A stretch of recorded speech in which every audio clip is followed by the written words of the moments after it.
Hi everyone, this is Mackenzie King, founder and artistic director of Moonwater Dance Project. I'm here with several of the dancers of the company and one of our youth board members to talk about the choreographic process of Moonwater 3.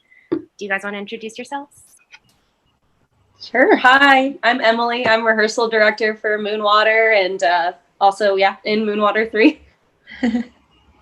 I'm Summer Smith. I've been a dancer with Moonwater since almost its founding. I'm Abigail Stacknick, and I'm one of the newest members of Moonwater. Nice. I'm Lauren Ranneck, and I'm a student board member.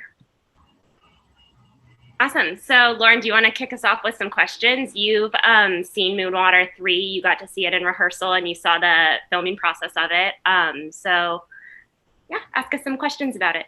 Cool. So my first question was, how were you all able to collaborate while in quarantine when you obviously weren't able to see each other or be in the same room, and then be able to create an entire piece from there? And how difficult or just different was it from the usual process that you have experienced? Well, it helped that we had started in the studio. So we had kind of like a base for at least some beginnings of sections. And then once we got on Zoom, we got kind of creative about how we were coming up with formations, but also just different choreography phrases. We would send each other videos of things that we had created on our own. And then we would bring them together and kind of collaborate on perfecting those phrases or combining them with other things. And then we also started to draw on Zoom. Abby's favorite was Abby's favorite.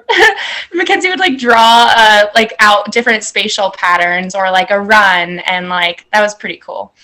So color coordinated too with all of our names, and we fought over which color names we would be, and Ariel, a former member of the company, was always purple, so that was funny. But no, yeah, I completely agree with Summer. It was nice that we already had kind of a set some movement, and so we kind of had a motif ready for when we were on the Zoom meetings.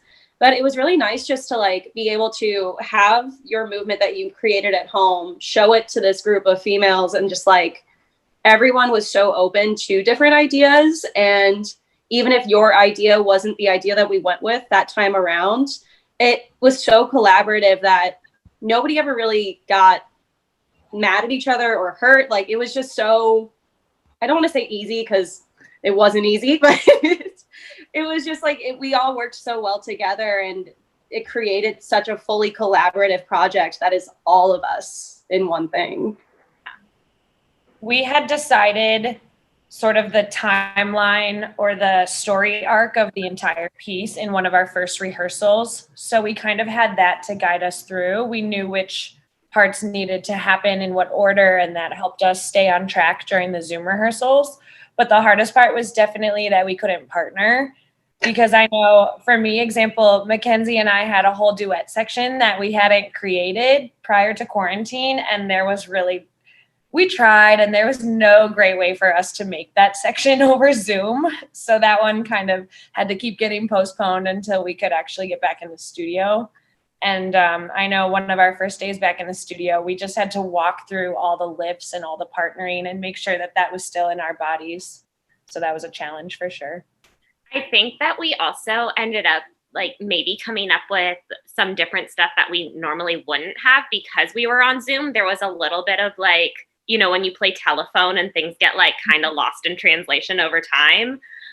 So when we did get all back in with each other, we were I thought it was facing that way, or I thought your hand went this way. And I think that actually having all of those people's different thoughts of what it was helped us kind of create something not necessarily it wasn't super predictable. We were able to come up with newer things that it weren't our go-tos.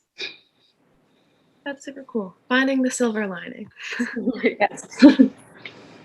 So kind of building off that, how different was the process of preparing to film and actually filming different than preparing for a live audience and actually performing for a live audience? It was different. Yeah, I was gonna say like it's different mainly because of the work that we did with like our videographer, like Joseph Nielsen, having him coming into rehearsals and working with us and like figuring out like spatially how much space we had in the space that we were filming in. And so I mean, I guess it actually kind of was beneficial to be rehearsing at home for the first half of these rehearsals, because then once we took it into the film space, we didn't have as much as we thought we were going to have. So having that time at home and dancing smaller actually, I think, helped a little bit.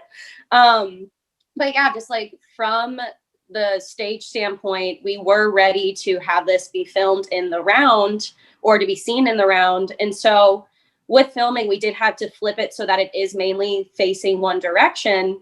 And we also had to create like a shot list for each part of Moonwater 3 and go really in depth for Joseph to make sure that we worked so time efficiently, because rather than it being just 7 to 10 is like your night to perform, it was a full day process. And by the end of it, all of us were beaten up, tired, and then had to do it all again the next day, but outside. So it was a fun process for sure.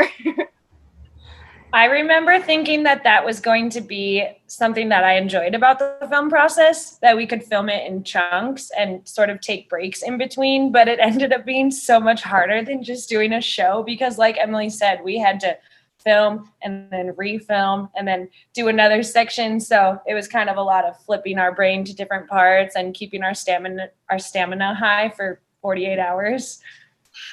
It was also interesting to see that, like, I think most of us as dancers are like one and done kind of performers. Like, you get it on your first go and then it was really good. And so sometimes we would try to do a retake if some small mistake happened, but then like it would just like go down and down and down. So there was one section that we had to redo like I think 4 different times, and finally by the 4th time we were like, okay, that was good. Because it was just really hard to shoot outside without a stereo that was loud enough, or like without spatial like parameters. Because even though we like set them, it's harder to set them outside, knowing like what is center, what is quarter, or where is the edge of like the stage area. Using leaves to our benefit. Yes, using leaves and trees and stuff. So yeah, I think we learned that we performed best the first time. I think We also had that drone. Oh yeah, there's a drone. That was cool. Yeah, so that even made it harder to hear the music sometimes because it was like this loud whirring next to your head as they were filming.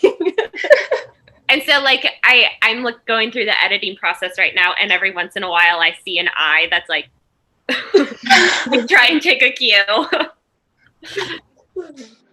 That's all the questions that I had. So yeah, thank you. And Thank you.